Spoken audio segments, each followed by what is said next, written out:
प्यारे बुज़ुर्गों, माताओं, भाई और बहनों, ज़िंदगी क्या है और ज़िंदगी में हम क्या क्या कहाँ से पाते हैं और जो पाते हैं उससे हम अपने आप को फ़ायदा कैसे दिलवाएं, इस और हम सबका ध्यान ज़रूर जाता है। इंसान की यही कोशिश रहती है कि वो ये जाने कि इस धरती पर हम किस कारण से आए हैं। क्या सिर्फ हमने जिस घराने में पैदा हुए, जिस सिटी में रहे, जिस देश में रहे, जिस धर्म को फॉलो करते रहे, क्या सिर्फ रिस्पॉन्सिबिलिटीज़ ही निभाते चले जाना है कि उसके आगे भी कुछ और है। और ज़्यादातर जब हम ज़िंदगी को देखते हैं तो बहुत सी बार जब हमें लगता है कि चीज़ें हमारे साथ ठीक ठाक हो रही हैं तो हम कुछ ध्यान देते नहीं कि क्या हो रहा है। लगता है सब ठीक ठाक हो रहा है, सब खुशी से हो रहा है, और इंसान भूल जाता है कि हर एक की ज़िंदगी में कुछ खुशी के क्षण और कुछ गम के क्षण आते हैं। लेकिन जब दुख हमारे अंदर आता है, जब कोई तकलीफ़ होती है, चाहे शारीरिक हो, चाहे मानसिक हो, चाहे आध्यात्मिक हो, तो फिर इंसान अपनी मंजिल की ओर बढ़ने का पहला कदम उठाता है। महापुरुष समझाते कि 4 किस्म के लोग इस दुनिया में होते हैं और ये 4 स्टेजेस हैं जिनमें से हमने गुज़रना है ताकि हम अपनी मंजिल तक पहुंच पाएँ। सबसे पहली वो स्टेज कि जहाँ जो कुछ हमारे साथ हो रहा है, जो हमारी ज़िंदगी में हो रहा है, हमारे अंग संग हो रहा है, उससे हमें कुछ खुशी नहीं मिल रही। वो स्टेट जिसमें कि हम चाहते हैं कि हम खुश रहें, लेकिन ऐसे कुछ लगना शुरू होता है कि जैसे हम जकड़े हुए हैं,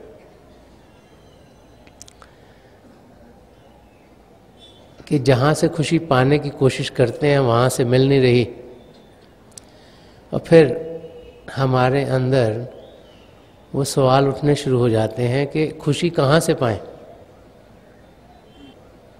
तो पहले उस स्टेज में पहुंचना, जबकि जिस किस्म की हम जिंदगी जी रहे हैं उससे हमें खुशी ना मिल रही हो, वो अपनी मंजिल तक पहुंचने के लिए बहुत ज़रूरी है। क्योंकि बहुत सी बार जो हमें कुछ मिल रहा है उसमें हम इतना मस्त हो जाते हैं कि क्या हम पा सकते हैं उसको हम भूल जाते हैं। संत दर्शन सिंह जी महाराज ने अपने एक शेर में एक जगह ये समझाया था कि मैंने सोचा कि मैं अपनी मंजिल तक पहुंच गया, लेकिन जब ध्यान से देखा तो वो एक मोड़ था कि आगे भी कुछ और है, इस जहां के आगे कुछ और भी है। और अगर हम अपने दायरे में ही मस्त रहें और यही सोचें कि यही सब कुछ है और उसी मस्ती में ज़िंदगी गुजार देंगे, तो फिर जिस बुलंदियों तक हम पहुंच सकते हैं वहाँ पर पहुँचे बगैर इस धरती से हम चल बसेंगे। तो ये जानना कि जो कुछ हमें मिल रहा है इससे और कुछ आगे है, एक स्थिति आना हमारे अंदर कि हमें एक चाहत हो कि हमने कुछ और पाना है, वो हमें दूसरी स्टेज तक ले जाता है, वो जिज्ञासु की स्टेज, जिसमें कि हम फिर खोज करनी शुरू करते हैं। हम अपने जो नज़दीकी हैं उनकी ज़िंदगी को देखते हैं, हम जो अपना धर्म है उसकी गहराई तक पहुंचते हैं, हम और धर्मों को जानने की कोशिश करते हैं, हम ये सवाल अपने अंदर उठाने शुरू कर देते हैं कि कहाँ से हम आए और कहाँ हमने जाना है, और जितनी देर इस धरती पर हैं तो हमने करना क्या है। जब इस किस्म के सवाल हमारे अंदर आते हैं तो फिर हम खोजना शुरू कर देते हैं, चाहे फिलॉसफीज़ को समझें, चाहे एनालाइज करना शुरू करें, चाहे किसी सत्संग में जाएं, चाहे धर्म ग्रंथों को पढ़ें और रूहानी किताबों को पढ़ें। हमारे अंदर ये कशिश जागृत हो जाती है कि असलियत क्या है उसकी हमें जानकारी हो। और ये स्टेज जो खोज की है ये बहुत ही ज़रूरी है। जब तक ये हमारे अंदर नहीं आएगी तब तक असलियत क्या है वो हमारे सामने खुलेगी नहीं। तो ये जो जिज्ञासु की स्टेट है जिसमें कि हम खोज करते हैं, सर्च करते हैं, वो बहुत ज़रूरी है, जिसमें से हम सब ने गुजरना है। और जब हम खोज करते हैं तो खोज करने के बाद किसी नतीजे पे इंसान पहुंचता है। आप सब जो स्कूलों कॉलेज में पढ़े हुए हो, आपको पता है अगर कोई भी सब्जेक्ट मिलता है उसमें आपने रिसर्च करनी है किसी सब्जेक्ट पर, तो फिर उसकी पूरी जानकारी करके आप किसी कंक्लूजन में पहुंचते हैं कि ये सब पढ़ लिख कर इससे हमें क्या समझ में आई। और जो सही समझ है जिन भाई बहनों को आती है वो तीसरी स्टेज तक पहुंच जाते हैं। सारी खोज करके इस नतीजे तक हम पहुंचते हैं कि एक ही पिता परमेश्वर है। उसके कई रूप हैं, उसे इंसान ने अलग अलग नाम दिए, अलग अलग तरीकों से हम उसे समझने की कोशिश करते हैं। जितना जितना हमें ज्ञान है उतनी उतनी समझ हमें पिता परमेश्वर की आती है। लेकिन पिता परमेश्वर एक ही है। उसे ईश्वर कहें, अल्लाह कहें, वाहिगुरु कहें, यहोवा कहें, गॉड कहें, परमात्मा कहें, रब कहें, किसी भी नाम से पुकारें, कि एक ही पिता परमेश्वर है। उसी की सारी सृष्टि रची हुई है। वो कण कण में समाया हुआ है, हर एक के भीतर है। और उस पिता परमेश्वर का अनुभव इस मानव चोले में किया जा सकता है। जैसे इन आँखों से हम ये दुनिया की चीज़ें देखते हैं, जड़ता की चीज़ें देखते हैं, कानों से दुनिया की आवाज़ें सुनते हैं, और जो बाकी इंद्रियां उनके ज़रिए ये जो माया की दुनिया है इसकी हमें जानकारी होती है। ऐसे ही आत्मिक स्तर पर हम जो आत्मिक दृष्टि है और जो आत्मिक संगीत है उसका हम अनुभव कर सकते हैं। हर एक धर्म ग्रंथ में जिसे होली वर्ड कहा गया है, या नाम कहा गया है, शब्द कहा गया है, अन्ना शब्द कहा गया है, कलमा कहा गया है, ज्योति और श्रुति कहा गया, इसके रेफरेंसेस हैं कि वो शब्द जो पिता परमेश्वर से उत्पन्न हुआ, जिसके दो रूप हैं, एक ज्योति और दूसरा श्रुति, लाइट एंड साउंड, कि इनका एक्सपीरियंस हम कर सकते हैं। इनके ज़रिए सारी सृष्टि रची गई। इसके साथ जुड़कर हम वापस पिता परमेश्वर के धाम में पहुंच सकते हैं। तो ये तीसरी स्टेज है। जबकि ढूंढते ढूंढते इस नतीजे पे इंसान पहुंचता, उसकी समझ क्लियर हो जाती है कि हमने पिता परमेश्वर को पाना है, वही जिंदगी का मकसद है और सब चीज़ें बेकार हैं। अगर इस धरती पर आकर जो जिंदगी का मकसद है, जो अपने आप को जानना है और पिता परमेश्वर को पाना है, अगर वो हमारा पूरा नहीं हुआ तो फिर बाकी सब चीज़ें बेकार हैं। जब इस स्टेज तक पहुंचते हैं, जबकि ये हमारे अंदर स्पष्ट हो जाता है, क्लियर हो जाता है कि आत्मा का मिलाप परमात्मा में कराना है, तो फिर वो करवाएं कैसे? हिस्ट्री की ओर देखते हैं। चंद महापुरुष हुए जिन्होंने पिता परमेश्वर को पाया, उनकी जिंदगी की ओर देखते हैं तो उनकी जिंदगी कैसी थी? प्रेम से भरपूर। बार बार बार वो महापुरुष में यही समझाते हैं कि प्रभु प्रेम के महासागर हैं। हमारी आत्मा उस महासागर का बूंद होने के नाते प्रेम से भरपूर है, और पिता परमेश्वर को पाने का रास्ता भी प्रेम का रास्ता है। ये चौथी स्टेज है जहाँ पर एक के सच्चा इंसान पहुँचता है, जब उसको ये यकीन हो जाता है कि प्रेम के जरिए ही मैं पिता परमेश्वर को पा सकता हूँ। अब वो प्रेम जो हमें पिता परमेश्वर की नज़दीकी देता है, वो कहाँ से मिले? इस दुनिया में सबसे पहले तो बच्चा अपने माँ बाप का प्रेम पाता है, जैसे थोड़ा बड़ा होता है अपने भाई बहन का प्रेम पाता है, और बड़ा होता है जो नज़दीकी रिश्तेदार हैं उनका प्रेम पाता है, और जैसे स्कूल में जाता अपने दोस्तों सहेलियों का प्रेम पाता है इंसान। जैसे और बड़ा होता है पति पत्नी का प्रेम इंसान पाता है, और फिर जब अपने बच्चे हो जाते हैं तो अपने बच्चों का प्रेम पाता है। तो इस दुनिया में तरह तरह के प्रेम जो कि शारीरिक रूप के हैं या इमोशनल हैं, उनका इंसान को अनुभव होता है। लेकिन क्या ये प्रेम हमें पिता परमेश्वर की नज़दीकी दिलवा सकते हैं? जब इन प्रेमों को समझने की हम कोशिश करते हैं तो हम देखते हैं कि इन सब प्रेमों में कुछ ना कुछ जुड़ा हुआ है,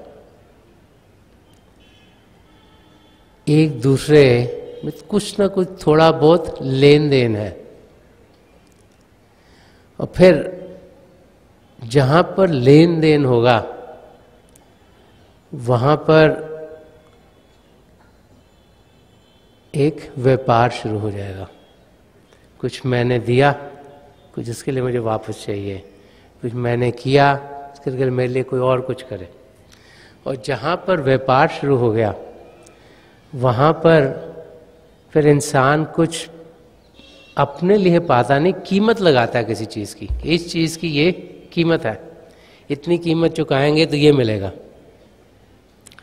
तो जब दुनिया के प्रेम की ओर हम ध्यान देते हैं तो हमारी समझ में आ जाता है कि वहाँ से हम पिता परमेश्वर को पा नहीं सकेंगे। फिर कहाँ से ढूंढें उस प्रेम को जो हमें सदा सदा के लिए सुखी कर दे, जो आत्मा का मिलाप परमात्मा में करा दे। इस दुनिया में हम देखते हैं कि कई लोग हैं जिनके पास हम जाते हैं कुछ लेने के लिए। हो सकता है कोई अच्छी ऑफिशियल पोजीशन में लगा हो सकता है कोई अच्छा बिजनेसमैन हो सकता है कोई ऐसा इंसान हो जो इंटेलेक्चुअल हो, जो हमें मदद कर सके, तब उनसे कुछ ना कुछ पाने जाते हैं। तो संत दर्शन सिंह जी महाराज, जिन्होंने बहुत कुछ रूहानियत के बारे में लिखा, वो समझा रहे हैं कि ये जो दुनिया में जिनको हम समझते हैं कि कुछ देने लायक हैं, ये कहाँ पर जाकर झुकते हैं। वो फरमाते हैं कि लिबासे फ़क्र में हमको जो खाक सार मिले, उन्हीं के दर पे सलातीने रोज़गार मिले। वो फरमाते हैं कि एक संत के लिबास में, एक निर्मल संत, एक जो ह्यूमिलिटी से भरे हुए हैं संत, उनके लिबास में जो हमें एक ऐसा काम, निर्मल पुरुष दिखाई देता है। जब उनके दर पर हम जाते हैं तो हम देखते हैं कि दुनिया के जो बड़े बड़े लोग भी हैं वो भी आकर वहाँ पर झुक जाते हैं। क्यों? क्योंकि उन्हें भी मालूम है कि जब किसी निर्मल संत के पास कोई जाता है तो उस संत को हमसे कुछ लेना नहीं, वो सिर्फ हमको देंगे, उनको कुछ हमसे चाहिए नहीं। वो तो चाहते हैं कि हम भी उन जैसे निर्मल हों, वो चाहते हैं हम जिंदगी के मकसद को पूरा करें, वो चाहते हैं कि हम अपनी मंजिल की ओर बढ़ें। वो अपनी मंजिल तक पहुंचे हुए हैं, उन्हें कोई हमसे ज़रूरत नहीं, तो वो चाहते हैं कि हम अपने कदम अपनी मंजिल की ओर तेजी से बढ़ें। इसीलिए जब हिस्ट्री में देखते हैं कि महापुरुषों के ज़रिए ही कई लोग असलियत को जान पाए और उन्होंने अपने कदम अपनी मंजिल की ओर बढ़ाए। पिछली सेंचुरी के महापुरुष हजूर बाबा सावन सिंह जी महाराज, परम संत कृपाल सिंह जी महाराज, अध्यात्म संदर्शन सिंह जी महाराज, जब इनकी ज़िंदगी की ओर हम देखते हैं तो हम देखते हैं कि लाखों करोड़ों लोग इन महापुरुषों के पास आते थे। कोई एक देश का, कोई दूसरे देश का, कोई एक धर्म का, कोई दूसरे धर्म का, और वो सब उनसे क्या लेने आते थे? प्रभु का प्रेम जो उनमें कूट कूट के भरा हुआ था। उनकी एक प्रेम की निगाह को हम सब तरसते थे। क्यों? क्योंकि उनकी एक प्रेम भरी निगाह हमें फर्शों से अर्शों तक पहुंचा देती थी।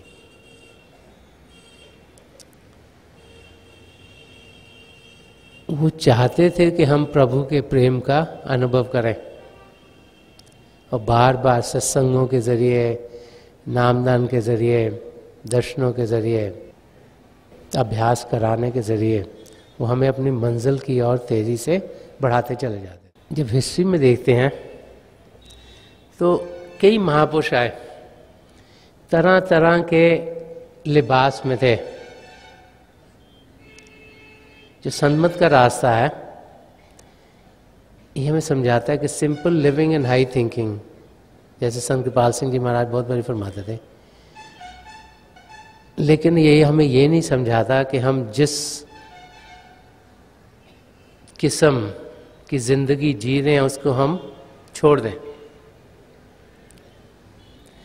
हिस्ट्री में देखते हैं तो हम देखते हैं कि कई राजा महाराजा भी आए जो कि संत महापुरुष बन गए।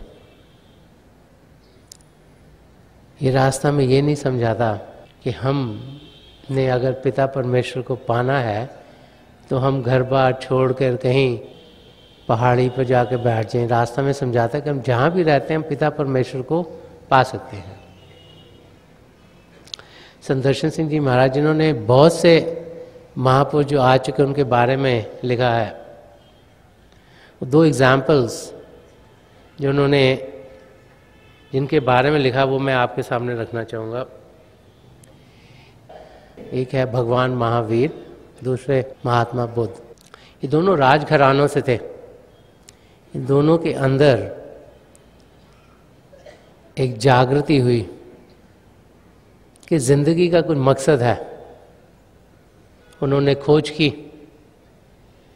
और फिर अपनी लगन पिता परमेश्वर की और कर दी।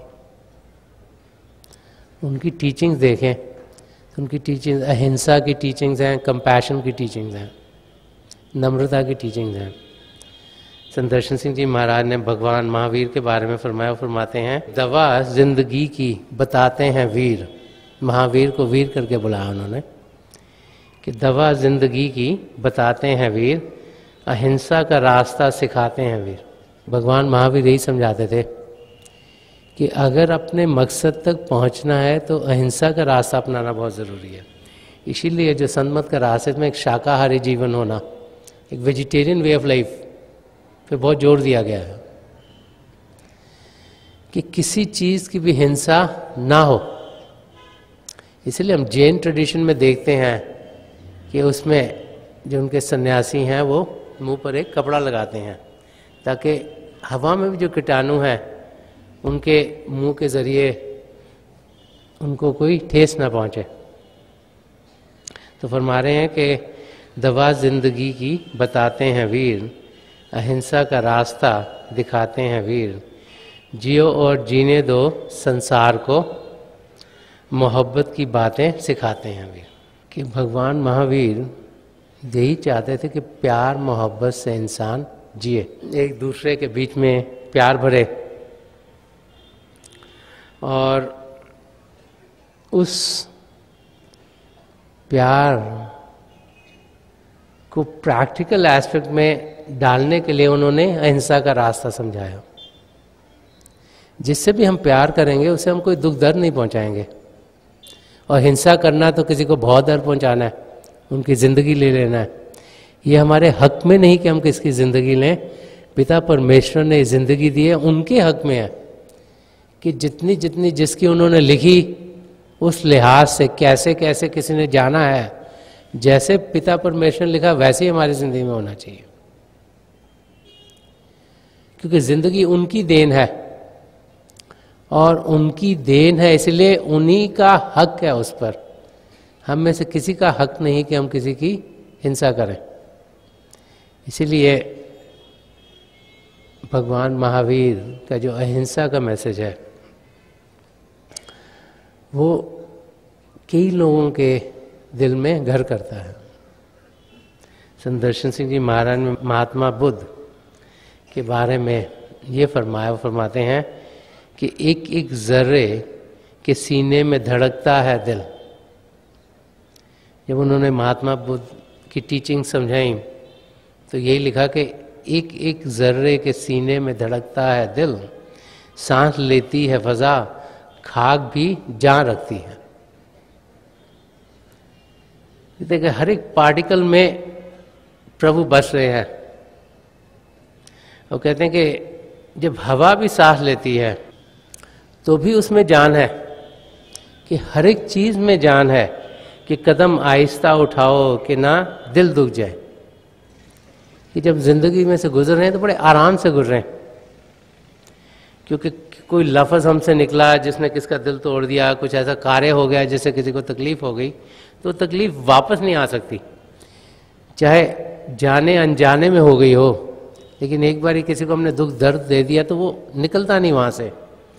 कि कदम आहिस्ता उठाओ कि ना दिल दुख जाए, सांस आहिस्ता से खींचो कि ना पहुँचे कोई ठेस। वो फरमा रहे कि सांस भी इंसान आहिस्ता से ले कि किसी को किसी किस्म की कोई तकलीफ ना पहुँचे। तो यही संत मत का रास्ता है कि अहिंसा की हम जिंदगी जिएं,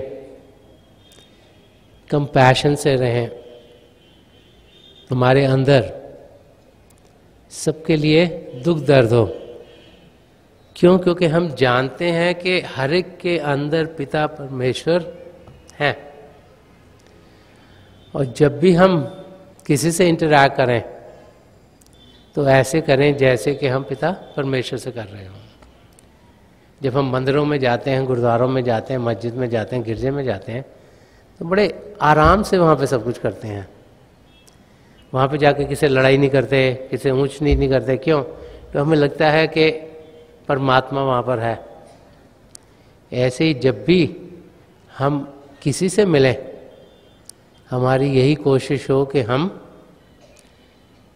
आराम से मिलें, इस तरीके से मिलें जिससे उनकी ज़िंदगी में दुख ना हो, और कदम ऐसे उठाएं कि हम अपनी मंजिल को पालें। पाने का रास्ता प्रेम का रास्ता है, और प्रेम में कोई भी प्रेमी किसी को कोई तकलीफ नहीं देता। प्रेम में हम चाहते हैं कि जो भी हमारा प्रेमी है, जो भी प्रीतम है, उनको आराम ही आराम हो। और हमने जानना है कि हम प्रेमी हैं और पिता परमेश्वर प्रीतम है।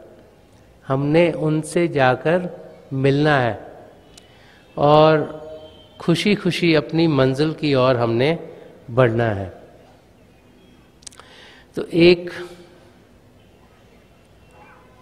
इच्छा होना, पिता परमेश्वर को पाने की एक हलचल हमारे अंदर होनी कि हम अपनी मंजिल तक पहुँचे, ही बहुत ज़रूरी है। वो जो 4 स्टेजेस जिनकी मैं बात कर रहा था, वो जो चौथी स्टेज है जिसमें इंसान पहुंचता है, जब से अनुभव हो जाता है कि सिर्फ प्रेम के ज़रिए हम पिता परमेश्वर को पाएंगे, तो उस प्रेम की वो खोज में निकल जाता है। और जब किसी पूर्ण महापुरुष के चरण कमलों में पहुंचता है तो उसे वो प्रेम मिलना शुरू हो जाता है। ऐसे ही जब हम किसी संत महापुरुष की संगत में होते हैं तो उनका नज़रिया, उनकी प्रेजेंस हमारे नज़रिए को बदल देती है और हम भी उनके रंग में रंगे चले जाते हैं। इसीलिए बार बार यही समझाया जाता है कि हम महापुरुषों के दर्शन करें, हम उनकी नज़दीकी पाएं। जब सत्संगों में पहुंचते हैं तो वहाँ पर हमें सच्चाई बार बार समझाई जाती है, हमारा ध्यान सच्चाई की ओर जाता है ताकि हम अपनी मंजिल की ओर बढ़ पाएँ। और प्रेम के बारे में महापुरुषों ने बहुत कुछ लिखा है। कबीर साहब, जिन्हें संत कृपाल सिंह जी महाराज फादर ऑफ मॉडर्न स्पिरिचुअलिटी कहते थे, उन्होंने बहुत कुछ लिखा। उन्होंने एक जगह लिखा है, प्रेम प्रेम सब कोई कहे, प्रेम ना चीने कोई। कि प्रेम प्रेम प्रेम तो कहते तो सब लोग रहते हैं, लेकिन पता किसी किसी को है कि 8 पहर भी ना रहे, प्रेम कहावे सोई। वो कहते हैं कि जिसके अंदर प्रभु के लिए प्रेम होगा उसकी आंखों से आंसू टपकेंगे। क्यों टपकेंगे? क्योंकि उनको अंदर से पिता परमेश्वर की याद आएगी। वो चाहते हैं कि हम पिता परमेश्वर के साथ हों, लेकिन है नहीं, तो उनकी याद में खुशी के, प्रेम के आंसू टपकेंगे। इसीलिए कहा है कि 8 पैर भी ना रहे, कि थोड़ी थोड़ी नम रही आंखें। क्यों? क्योंकि हर समय पिता परमेश्वर की याद होगी तभी हम उनकी ओर कदम बढ़ाएंगे। अगर हर समय याद दुनिया की होगी तो फिर पिता परमेश्वर की ओर इंसान कैसे बढ़ेगा? तो कबीर साहब यही समझा रहे हैं कि जो प्रभु का प्रेम है उसमें इतनी मिठास है कि वो हमारा ध्यान दुनिया की चीज़ों से हटाकर अपनी ओर खींच लेता है। एक जगह और कबीर साहब ने फरमाया है, और वो समझा रहे हैं कि ये जो प्रेम है ये लेन देन का हिसाब किताब नहीं है। वो कहते प्रेम ना बाड़ी उपजे, कि खेतों में पैदा नहीं हो सकता प्रेम, कि भी खेतों में जा कुछ निकाल लिया, मूली गाजर खा लिया और प्रेम हो गया। कि प्रेम ना बाड़ी उपजे, प्रेम ना हाट बिकाए। ये भी नहीं है कि इसमें हिसाब किताब कर ले इंसान, कि जैसे मेले लगते थे पुराने ज़मानों में, वहाँ पे चीज़ें लोग बार्टर कर देते थे कि राजा प्रजा जे ही रचे सीस दे ले जाए। वो कह रहे हैं कि प्रेम में ये क्या है कि ये हमारा सब कुछ ले लेता है, और ये एक आग है जिसमें कि इंसान पूरी तरह से लीन हो जाता है, और उस आग में सिर्फ एक ही चीज़ बचती है, वो प्रीतम, और सब चीज़ें बेकार हो जाती, सब की सब कंज्यूम हो जाती हैं। कि हमारे अंदर इतनी लगन पिता परमेश्वर को पाने की हो कि हम जहाँ देखें वहाँ पिता परमेश्वर के सिवाय और कुछ दिखाई ना दे, और सारी चीज़ें उस पिता परमेश्वर के प्रेम की आग में भस्म हो जाए। अब जैसे क्षमा की ओर परवाना जाता है, वो फिक्र नहीं करता कि मैं क्षमा में जाके जल जाऊंगा, उसमें जाकर लीन हो जाता है। कुछ मालूम है कि क्षमा ही मेरी मंजिल है, क्षमा तक ही मैंने पहुंचना है, और उसके अंदर ये फिक्र नहीं कि मैं ख़त्म हो जाऊंगा। और जब इस किस्म की ज़िंदगी होती है तो इंसान की जो हुमें है, जो मैं है, वो ख़त्म होती है, और जब वो ख़त्म होती है तभी असलियत क्या है हमारी ज़िंदगी में खुलनी शुरू हो जाती है। हम सबको एक ही तकलीफ है, वो मैं की है, ये मैंने किया, ये मेरा है, मेरा दिमाग बहुत चलता है, मुझे तुमसे ज़्यादा समझ है, आप मेरी बात मानो, मैं सबको ठीक कह रहा हूँ। अगर देखिए हम सुबह से शाम से बातें क्या करते हैं, सारी इन्हीं कैटेगरीज में आती हैं कि मैं और मैं। और जब तक वो मैं ख़त्म नहीं होगी इंसान की, तब तक असलियत क्या है वो उसके अंदर खुलेगी नहीं। तो महापुरुष बार बार यही समझाते हैं कि हमें प्रभु के प्रेम को पाना है, और उसमें हमारी मैं ईगो खत्म होगी तभी हम उनको पा सकेंगे। और कहाँ से पानी है वो संदर्शन सिंह जी महाराज ने एक शेर में फरमाते हैं, रहे इश्क की इंतहा चाहता हूँ, जुनूसा को ही रहनुमा चाहता हूँ। वो कहते जो जो इश्क की, जो प्रेम की फाइनल स्टेज है, वो मैं चाहता हूँ कि उसकी इंतहा क्या है, कि आत्मा का मिलाप परमात्मा में हो। मैं वहाँ पहुँचे कैसे, कि जुनूसा को ही रहनुमा चाहता हूँ, कि एक ऐसे सदगुरु को मैं ढूंढ रहा हूँ जो खुद प्रभु के प्रेम की मस्ती में हो। अगर वो खुद प्रभु के प्रेम की मस्ती में होंगे तो फिर वो हमें भी उस मस्ती में रंग देंगे। और वो खुद तो प्रभु की प्रेम की मस्ती में है नहीं, तो हमें कैसे रंग पाएंगे। कि जुनूसा कोई रहनुमा चाहता हूँ, कि ऐसा गाइड चाहता हूँ, ऐसी मुझे डायरेक्शन मिले जिससे कि जो देने वाला है वो खुद प्रभु के रंग में रंगा हुआ हो, ताकि उस रंग में हमें भी रंग दें।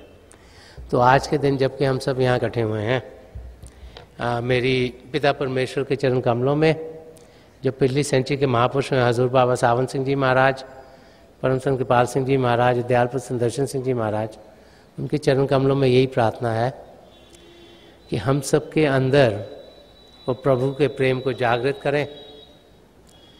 हम जिस भी स्टेज में हो ज़िंदगी के, कोशिश करें कि आगे बढ़ें। जो चौथी स्टेज है, जो प्रेम की स्टेज है, उस तक पहुँचें, ताकि हम प्रभु का प्रेम पाते हुए अपनी मंजिल को इसी ज़िंदगी में पालें।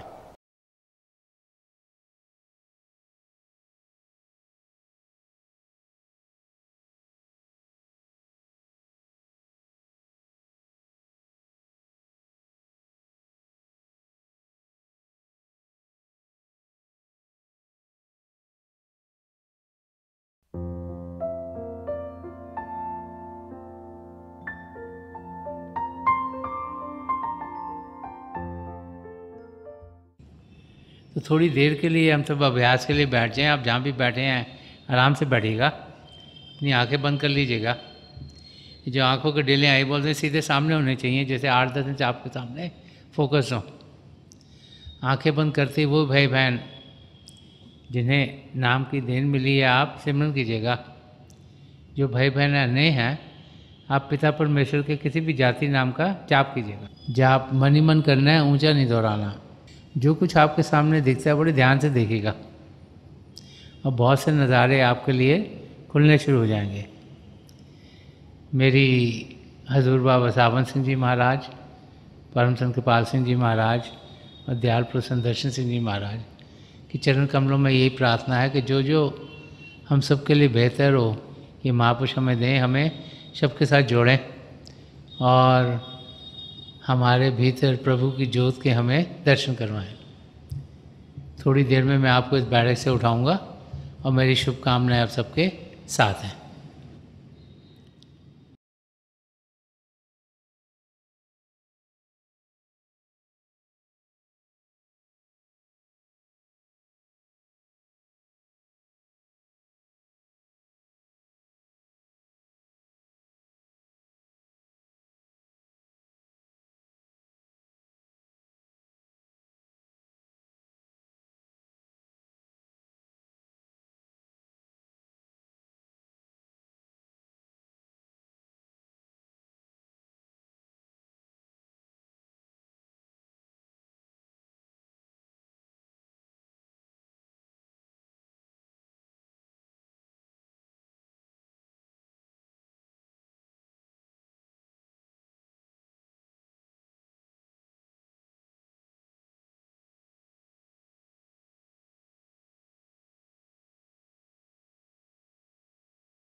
छोड़ दीजिए जी, हाँ प्लीज़ लीव ऑफ।